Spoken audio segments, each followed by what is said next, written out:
చాలా అద్భుతంగా ఉందండి.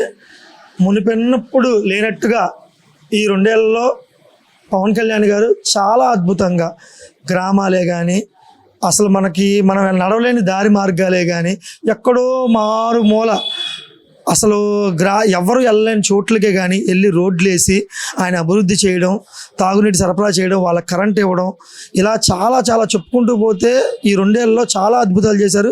చాలా అద్భుతంగా పాలిస్తున్నారు ఆయన శాఖలకు సంబంధించి చాలా అద్భుతంగా చేస్తున్నారు ఆయన పరిపాలన.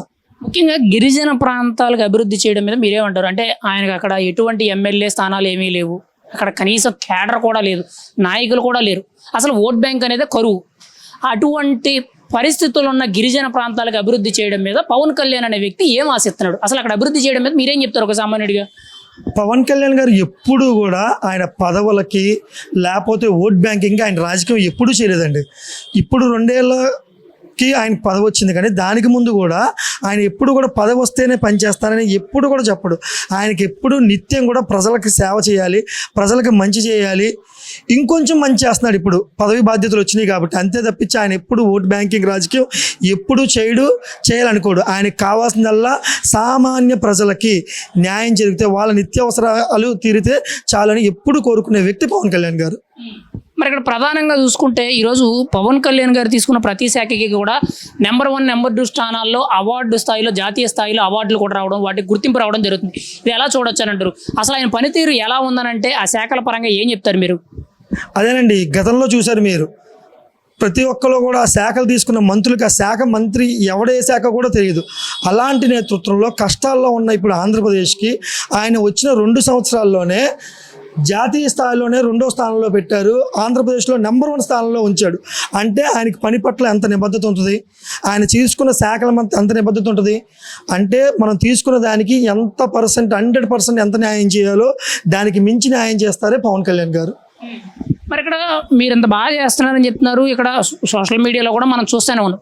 మరి అయితే ఇక్కడ పవన్ కళ్యాణ్ మీద విమర్శలు ఎక్కువ అవుతాయి.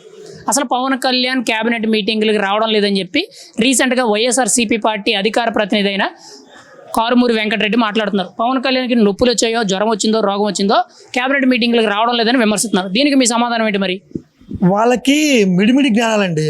వాళ్ళు ఉన్నప్పుడు వాళ్ళ శాఖలకి వాళ్ళు ఏం న్యాయం చేశారో వాళ్ళకి తెలియదు. కానీ రీసెంట్గా ఆయనకి తెలిసిందేగా అందరికీ, ఒంట్లో బాగోక ఆయనకి ఆపరేషన్ జరిగింది.